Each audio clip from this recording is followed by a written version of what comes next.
And welcome everybody. We are here for our breakdown, thoughts, theories, and discussion of the Eternals trailer.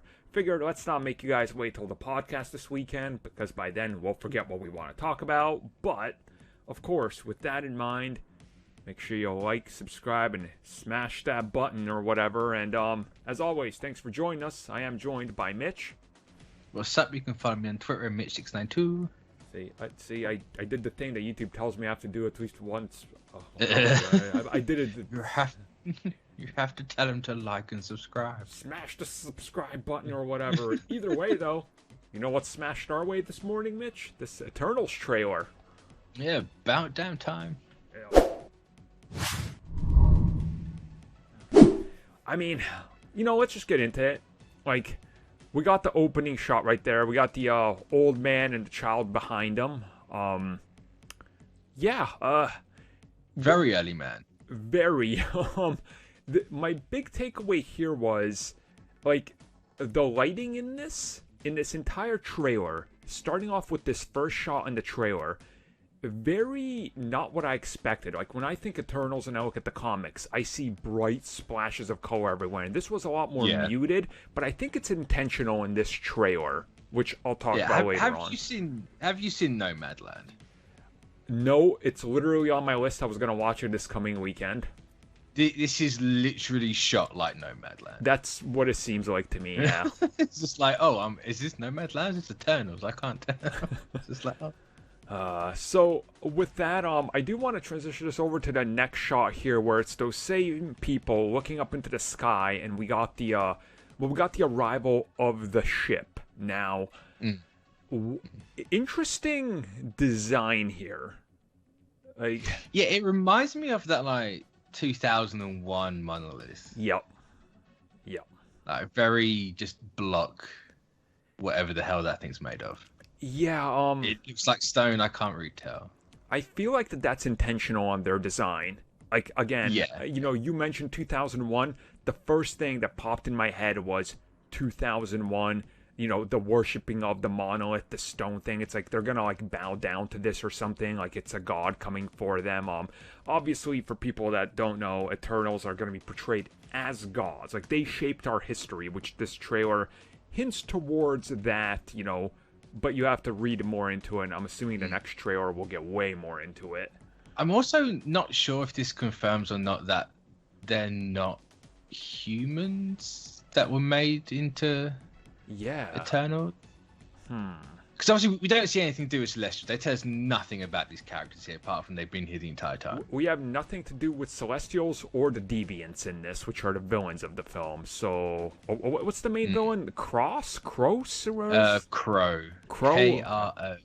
Oh, okay. Well, yeah, nothing. Again, they're saving that quite clearly. I do want to jump over to this shot, though, of inside the ship, where we finally see them, not in leaked images or something. It's like, oh, look, yes, there's your main cast here. So we starting with Icarus, which he's the leader. I think that's the best way to put it. Like, or quote. Yeah. Obviously, Selma Hayek's character is the ruler of the Eternals.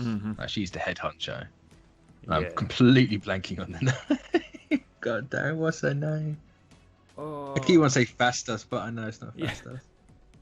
Well, I mean, you do have him here, obviously talking to Gemma Chan's character. These two, they have a closer relationship than most. Like, that's... Yeah, this is 2/3 of the love triangle in the movie. Yup. Which, her next love triangle, we'll get to that when we get to it, and how that ties into everything and what happens here on... Ajax is who Selma Hayek is. Yup. Yeah, she's the de facto leader. Like, yeah. Which, that brings us to the next shot of her inside the ship. And this was, to me, one of the things, because as I watched the trailer, I was like, okay, the inside of the ship is going to be Eternals here. No. This looks like Alien. Yeah. 80s horror, that sci-fi horror movie. I'm just like, okay. I actually said that. I did a quick reaction to like the trailer, and I said this reminds me of something almost Giger-esque. And some people are like, no, I don't see it. I'm like, no, I see here like the tone and vibe. Yeah. Also a bit Dead Spacey. Yeah.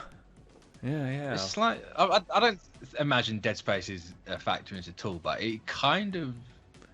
No, it's just that the stone and the markings on it. It's kind of Dead Spacey. Yeah, and I'm assuming like the outside of the ship, many of these walls are gonna glow. Like my assumption is, as she walks down this corridor, the final shot is gonna be the lines lighting up or something to give it a more lit up feel like the outside of the ship. Again, we'll have to wait and see because it's not a completed trailer. That's the thing. Like these shots aren't complete, all of them. So more coming at us. Here's our next shot, though. Finally, we get to see Angelina Jolie all... How do I... Good old scenery.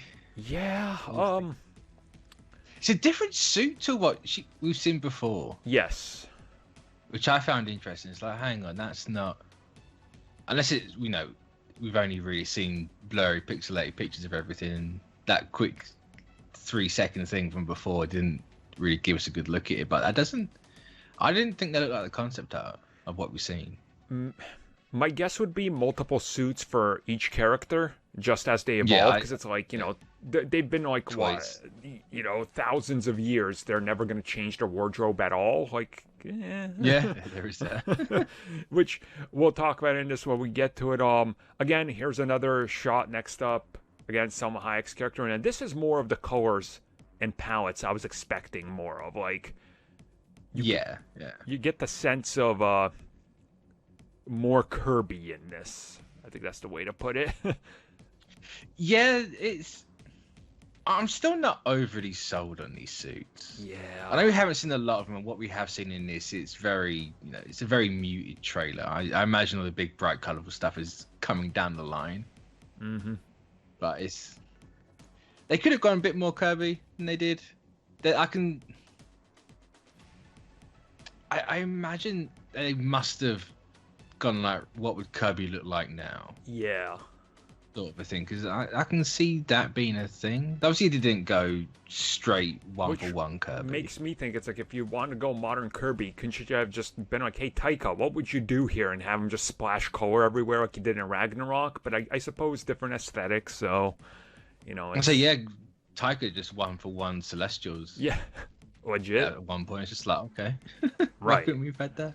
So we'll look at this. I guess the next shot's a big one here. I really like how this transitioned into the Marvel logo. Like that was a very cool effect here. Now, yeah, there's a lot of line work in this. Yeah, a lot of line work. This is Fastus. This is who I think. I don't know how I got was it Brian Tyree Henry and Selma Hayek's character confused, but I did. The similarity is very apparent here between the two. I can see how you confuse them. Really? What do you think he's doing here? Fastus is like an engineer. Mm-hmm. Yeah, this reminds me of those old what they called the solar system machines. Yeah. Like the really old ones. It gives me that kind of a vibe to it. Whether it's going to be something like that or not, I don't know. Yeah, I'm getting that sort of like ancient, like Aztec Mayan type of weird hieroglyphs, with the lines.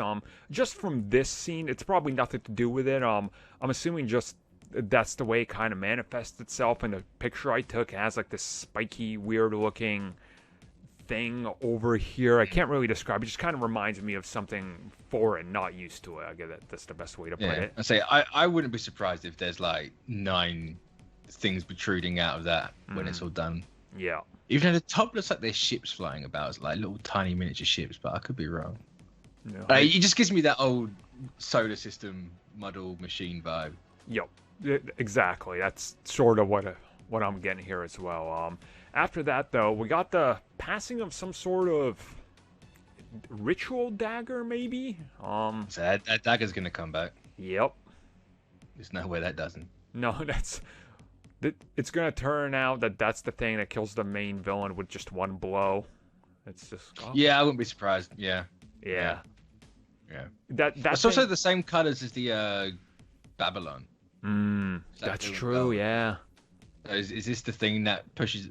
it could even just easily be just a nothing item, and it's just more of a symbol of them pushing forward. Or clearly it's yellow and blue, and you know who's yellow and blue? Wolverine, which means it's adamantium.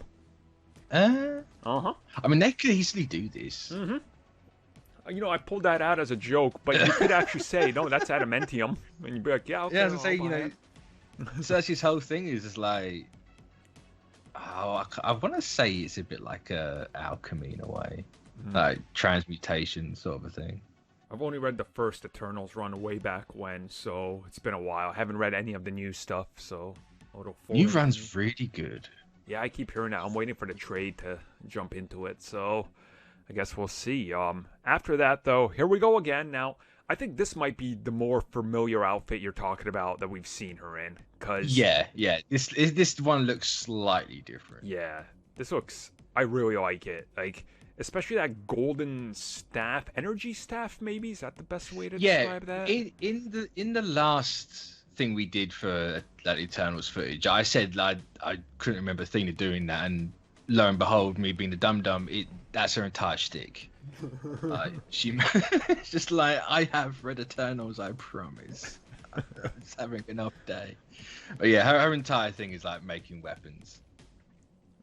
And it keeps that aesthetic of what Fastos was making as well. Like all the lines, it's not a complete chunk of something. It's essentially just an outline of a spear. Yeah, which I do like it here. I think it looks kind of cool. Obviously, we got another look at her, just a little more close up. Just you see like the emblem on her head and everything. Again, you know, these are important figures, as we're gonna learn in everything Marvel. So when we get to that, we'll get to it. But the shot after, you know, a bunch of people again kneeling, because again, the perception of these people are gods and they shaped our history and planet. Yeah. So I do like this because, you know, yes, they're heroes and all that, but quite clearly they're here being worshipped. So not everything is yay. Yeah, they've always been like the inspiration for the pantheons. Throughout every culture, really. Athena more, you can tell that from the names, really, like Icarus and all that. Yeah, I think Athena was more of a bigger influencer in the comics, and she kind of played messenger between the Greek gods and the actual Greeks themselves. So whether they're doing something like that here, you know, you could easily just say, well, one of them was for Norse, and the Asgardians never came down, so they just kind of embodied that on Earth. Yeah, that might actually make sense. I mean, I wouldn't be surprised if they even mention, like, you know, oh, up there, they already have their own gods they believe in. Let's not mess with them for the Norse gods and stuff like that. You know, it's like, we leave that there. I can honestly see there's going to be a point where these people are going to assume that they're these gods and just giving them names, like those names. Just like, okay, cool. Yeah. But again, it's very...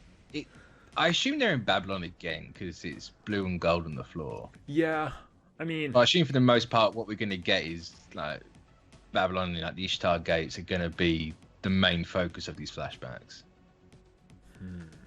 Yeah, it does make sense because, again, Babylon kind of important to history. So if you're going to go and pick one specific time period to maybe heavily focus on, Babylon might make sense. I mean, yeah, it's also probably far enough back that nothing.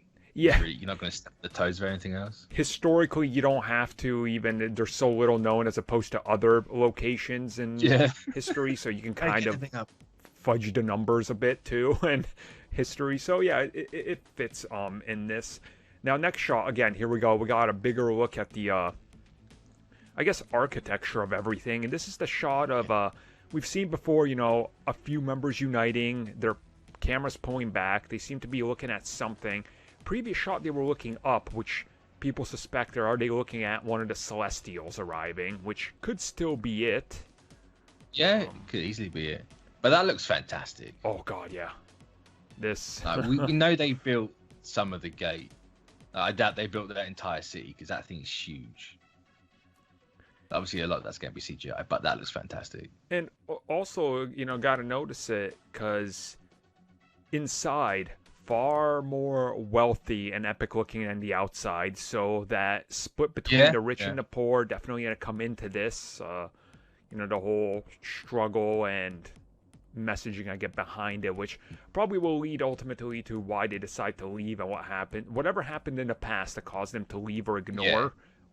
I'm gonna go out on a limb and say humanity and Eternals live inside and Deviants live on the outside. Yeah, I could see be that way around. Now, I do want to mention this as somebody who's always played the entire series. These walls remind me of perfect construction from Age of Empires. I just figured I would drop that in there. Even the color and everything. I'm like, boy, I've seen this, but all right, Age of Empires. Yep, that's... So just, I've seen this in my time. So, the next shot here, this is when the dialogue's talking about, the history and all that. And, if you look here, we got tons of books, literature, got a few interesting pieces of, I guess, well, at this point, they look like almost just collectibles to these people. Like, it's like, history pieces, trinkets. This is clearly modern day. Yeah, definitely. And you can tell that because there's a PSVR headset, right? Like, right at the bottom of that suit of armor. Oh my god, Sony confirmed! Yeah, this is Makari. Yep. And you can tell it's the space she's reading quickly. So, is the suit of armor there clearly hinting towards Jon Snow's suit, or no? That would be hilarious, to be honest. Like, Makari's just had it this entire time. And it's like, that sword's actually something. That's the important one home. I wouldn't put it past Marvel to actually do that. To actually do something. I mean, like, it's been there the entire time. She's just had it the entire time.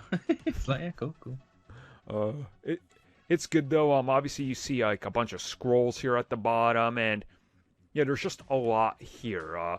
My guess is she's reading just to see what humanity has shaped as history. She's going to be like, oh, what is this? Important to note. Fear and Loathing is in Las Vegas. Important piece of history right there on the right-hand side. Yeah. So I was looking at it going, what the hell is that? And now that you said it, it's like, yeah, I can see it now. So Johnny Depp now is in continuity. That's good. Yeah. Hopefully Amber Heard's not. No, that they're gonna delete her. Is the timeline where he didn't get punched in the face with his finger chopped off? Yeah. He's also got a crown and like some Egyptian stuff. That's true. Mitch, now the next shot I want to call attention to because we got. Is this that Call of Duty map, Piccadilly? I don't play Call of Duty, so I don't know. Okay, well I know it's not a Call of Duty map, but obviously it's a real place, so I just know what it's a Call of Duty. This is Cersei and Piccadilly, sir. Okay, I'm gonna go with that. So. Obviously, more modern day. This was actually the first thing they ever shot for the movie was these scenes because that was the first set leaks we kind of got of them out there. So the modern day setting, which we know she's gonna have, a relationship with characters here, which again we'll talk about in a little bit. But just going back and forth, if you look at this, I like that she sort of is just kind of standing here and going like, oh, I wonder what's happening. Like, why is she just standing here looking at the sky, trying to observe everything? Like, I get the sense that during this scene, like, maybe, like, on the TVs, there's supposed to be like a news report that aliens have arrived again on Earth or something is happening. She's like, again? And, like, maybe realizes it's her people, not exactly, like, oh, just another, Monday in New York on TV where there's aliens invading because Marvel, like... I assume there's something a little bit more here. I'd say this is the interesting part because we don't know. Like, obviously, Selma Hayek's out of trailers being like, we've been hidden away. We've watched but never interfered until now. And it's like, you're not the Watchers. No. Relax. Admittedly, that's what Eternals do. So, could this be post Infinity War but pre-Endgame? Or is this just post Endgame? I'm going on a theory that everything modern day is going to be post Endgame, especially with the line at the end, with the Avengers and all that, and Icarus and everybody laughing at him. Yeah, but it's just that with how this movie they said how it's going to work. Like, it's going to span 35,000 years or something silly like that. Like, this bit could very because we don't know where they've been. Yeah, were they blipped? True, yeah. Because they are life in this universe, and it's like, did they survive? Did they all just get wiped out and come back? And it's like, oh. For all we know, this scene right here could be her. She runs into Daniel, and they're like, hey, do we want to go to New York since Chitauri are invading? They're both like, no, we'll see each other in 15 years from now. And then they go there. Like, so this could take place anywhere feasibly in the last 15, 20 years. Again, we don't know. Because this, to me, the look on her face and how they shot this scene is very typical, oh, I have no idea what's going on anymore. Yep. Fish out of water scenario. Like this, I imagine. They could easily play it, because there's a couple of plot points in the comics. I think for the Neil Gaiman run, they had it so Sprite had wiped all their memories, so they're just living as people. So they could very easily take that route, that at one point in time, they just, forgot they were Eternals and they've been living as people for God knows how many years. Or it could just be, right, well, Cersei's just that one, because Cersei's got more of affinity for humanity than everyone else. Yeah. No, I could definitely see that. So, I mean, I'm assuming the second trailer will reveal a lot more. This is just a teaser, as always. The poster has, Gemma Chan has top billing on this thing. Yep. So anyone out there being like, oh, no, they didn't like working with her, she was hard to work, Yeah, that was not true. Nope. You can stop believing that one now. Now, so I assume she's definitely going to be the focus of it. Well, I do want to just jump ahead. There's the next shot. We got a standalone Eternal here. The shot after that, we got 3 of them floating. I'm say the first one's Druig. Yeah. Oh, okay, that is him. I couldn't remember. I thought it was Icarus at first, and it's like actually looking at it as a still, it's definitely Druig. So, what do you think's happening in this shot of all 3 of them just floating? I know exactly what's happening here. I know exactly what's happening. This is the Unimind. There's no other thing. If this is not the Unimind, I'm going to be stunned. Because there's no reason why Eternals would connect, like literally connect. Yeah. There's wires connecting everything. Even like just the lines and how it's like lightning to the ground. That is very much how the Unimind, apart from the giant space brain, obviously, but there's what I remember of it, that's very much how it looked. Maybe they'll show us communicating with the giant space brain on the home location or whatever they decide to. I mean, it's like that's how they talk to Celestials. Apart from the one, I can't remember which one talks to them now. And I think it was Kinga. I think it was someone else, but yeah, it's the one that's that watches Earth and comes back thousands of years. He can directly talk to them. I can't remember his name though, but yeah, it's. It'll be interesting to see. I can't even remember if he's in the movie or not. No. Sure well, to be fair, the concept art photos are still like concept art, so we don't know which exact, Celestials and everything's going to be in this. So, I suppose. Well, the suits here, especially Cersei and Makari, they look a lot better here. Yes, they do. Yep. They look a lot better. The white gradient on Cersei, I think, is a bit weird of a choice. But I'll probably just put that on there to make it look a little just different. Separate. Yeah, because just the green I think would honestly look a little weird. So it's just like, if you look at everyone else, and they clearly got like block sections of color, and Makari's got the red and the gray and the gold there, and it's just like, oh, Cersei's just all completely green. Unless she's like, I don't like what I look like, I'm just going to change my clothes. Suck the rest of you. All right. Yeah. True. So after that, again, here's the relationship. Quite clearly, this is in the past. You could tell again just by looking behind them and the people there. Now, again, the color here, a lot better, I would say. Yeah, it looks a lot better. I would have loved red on Icarus's suit. Same. Weird that they left it out. Yeah, it's because it's not like he has a lot of red on it anyway. I think it's just gauntlets and the belt. And a bit around the chest, but it's like, where's the red? Like the Guardians, the proper suit outfits they got a tease for the 3rd film, so you're gonna wait. I'm fully expecting to have to wait that long. Yeah, it's just like, well, maybe by the end of this movie, who knows? Well, when you think of it that way, it's like maybe. I mean, they gotta sell merchandise. I mean, that's a thing. I mean, they kept the 3 discs on his chest at least, so I can't be that bad. He's still there. True. After so that, it's weird him not being blonde. It is. I look at it and I'm like, you're supposed to be blonde, damn it. Yeah. Now, let's talk about Kumail over here as his Bollywood star. Yes. Kingo. Yes, I can see this scene causing a bit of high salt content. Why the Bollywood in the movie? It's like, well, he is, Yeah, this fits perfect. I don't know what else to say other than I like how he kind of uses his suit, and it's represented here. This to me is 100% him taking the piss out of Icarus. Yep. Because Kingo's suit doesn't have the 3 discs on his chest. That does. And it's also blue. And it's like, yeah, this is a... I mean, to be fair, Kingo's an actor in the comics anyway, so this is absolutely in line with that character. Oh, it 100% fits. Yeah, obviously he's more of a samurai as well, but, why not just change which Asian country you're in? But he's absolutely using the whole Eternal stick here to make it. Yeah, oh yeah. He's put himself in a position, like, it seems like most of the other characters on Earth are trying to stay out of the spotlight, and he's like, no, spotlight, money, fame. Like, okay, yeah. I'm going to live in this world. I'm going to live in it rich.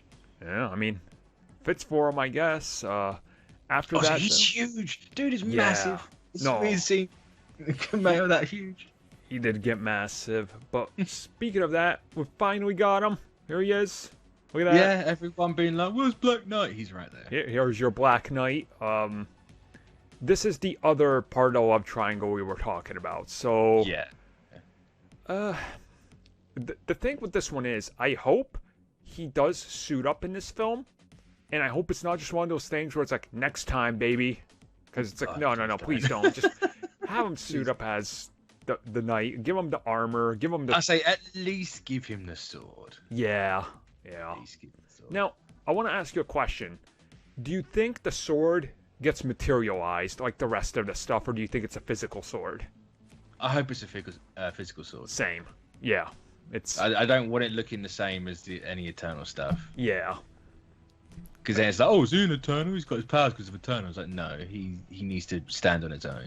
Yeah, I want it to be sort of disconnected from that, being like, no, it's its own thing, because I can honestly see Black Knight, once he's positively received, which I think he will be, I could see that being one of the things that they're like, okay, we're doing a series based on this. It's Jon Snow, you know what he does, you know his acting, here it is. Cool, all right. It's Black Knight going through a weird world. Yeah.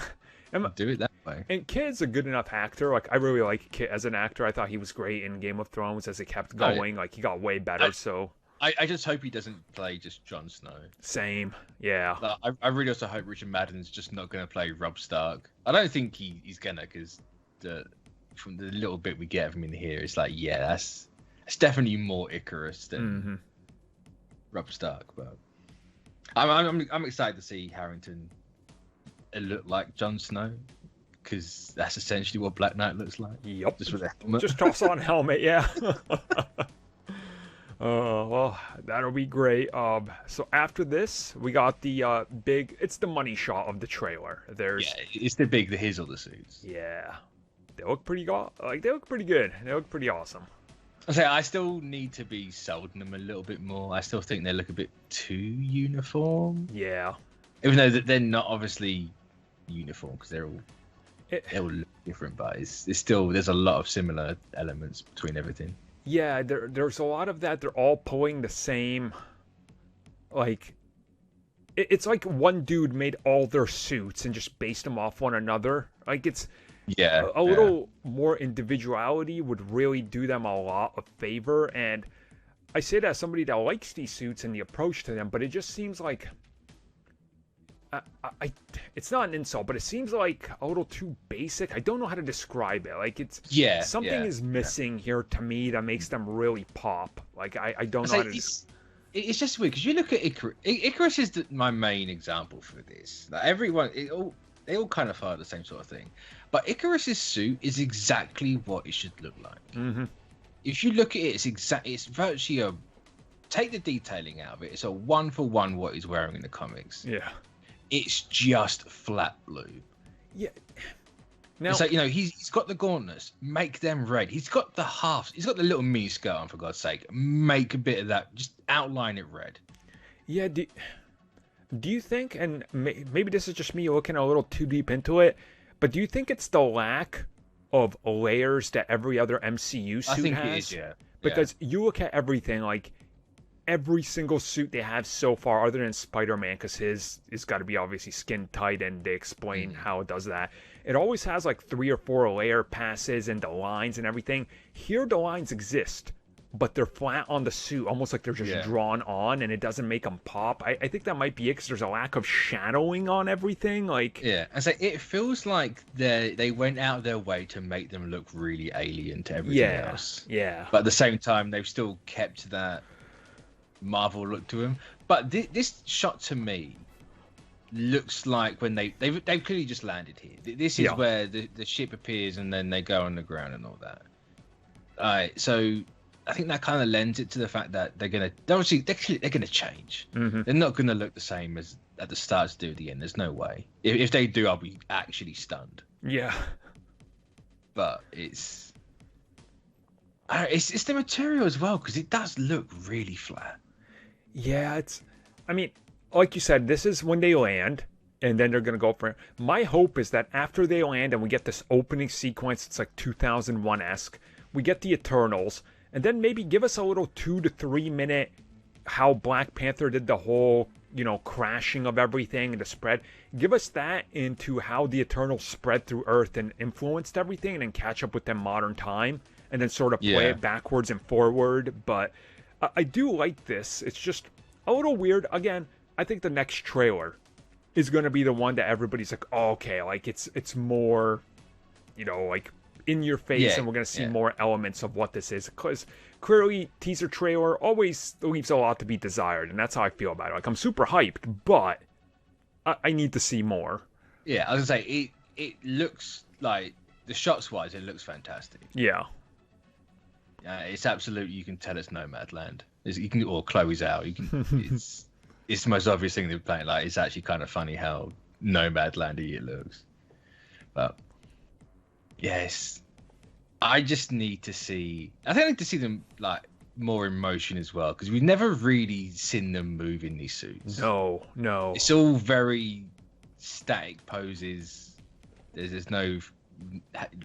Literally just haven't seen them moving them. Yeah, we've seen Makari moving for a half a second, but that's about it. And that's like the only one we've ever actually seen move in like the multiple shots. Just her kind of zoom in there, and that's it. It's like a little more of. And even then, she's literally stopping. Yep. It's literally the end of a movement. It's just like, come on, show me. I get that there's a ton of CGI in this movie, and I'd hope after the year and a half it's been delayed, it would be finished, but. Maybe they're going over it again. Who knows? Maybe. I mean, gotta improve it. So overall, we're both happy with this, and I just can't wait to see more. That's really it.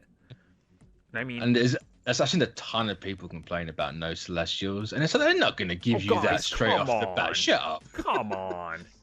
I bet you it's the same people that were looking at the original Venom trailer going, "It's great. They never show Venom cinema." It's like, come on. It's like no one will be more disappointed of a lack of a Celestial than me, and it's like you're gonna get it. Yeah, it's a teaser. It's the first thing you see. Give it like a couple of months, and you will absolutely the end shot of the trailer is gonna be the Celestials. And then the full reveal in the final trailer of them all fighting it for that big money shot of them like circling a giant planet-sized thing. Like, you can see the rollout marketing machine of Outplays, right? Like, So I will be shocked if the opening of the trailer is not the thumb of I can't think who does the judging. My brain's gone blank. Yeah, that might make sense.